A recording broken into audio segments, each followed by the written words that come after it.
And much like the first day of school in campuses and classrooms, the pace of activity in both houses of Congress on the first day of the 20th Congress session was fast and frenetic as lawmakers rushed to have their pet proposed legislation in and near the front end of the lawmaking docket, as our Melales Moras details who filed which in this report.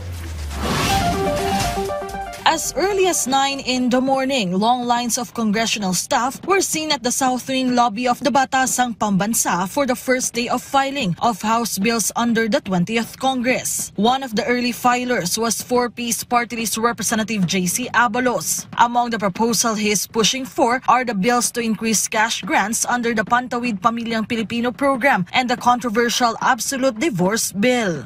Hindi na naman natin pinipilit or ina-encourage na maghiwalay ang mga married couples dahil napaka-importante at napaka-inviolable, and grabe yung sanctity ng marriage po ay napaka-importante. What we're just saying here is that we must acknowledge the struggles of our countrymen na nasa stuck sa mga ganitong toxic relationships.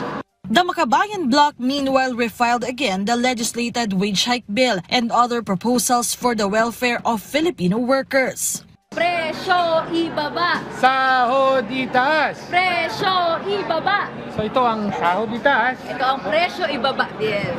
Workers' welfare is also at the core of the bills filed by the Kamanggagawa party list. They are also pushing to enact the granting of resignation pay for employees planning to leave their workplaces.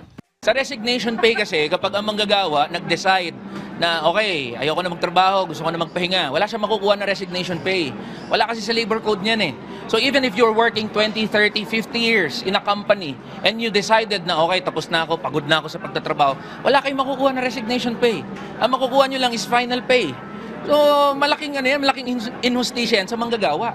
For his part, Batangas 1st District Representative Leandro Leviste also filed a bill aiming to provide student allowance.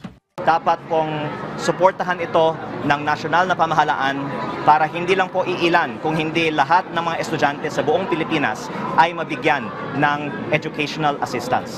Earlier, re-elected Leyte 1st District Representative Martin Romualdez, who served as House Speaker during the 19th Congress, also filed several bills. Among these were Rice Industry and Consumer Empowerment or RICE Bill, Philippine Centers for Disease Prevention and Control or CDC Bill, Private Basic Education Vouchers Assistance Bill, Eastern Visayas Development Authority Bill, and a bill exempting OFWs from paying PhilHealth premium.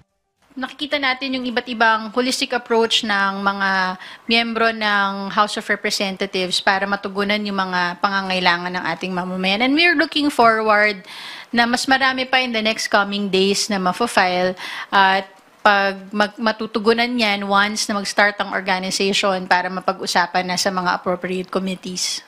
As for the Senate, lawmakers also started filing their respective bills like Senators Joel Villanueva and Erwin Tulfo.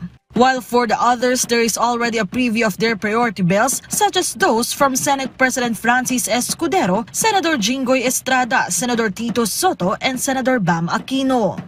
Isa pa dyan yung Anti-Conflict of Interest in Public Utilities Act. This is serious. Okay? This is an issue.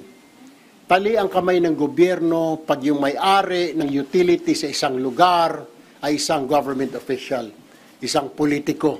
Unang-una dito yung Security of Tenure Ending ENDO Act. We are aware how important it is na wakasan yung talagang pang-aabuso sa work schemes katulad ng ENDO at labor-only contracting. Mabigyan po ng seguridad sa trabaho ang ating mga manggagawa. Melales Moras from the National TV Network for a new and better Philippines.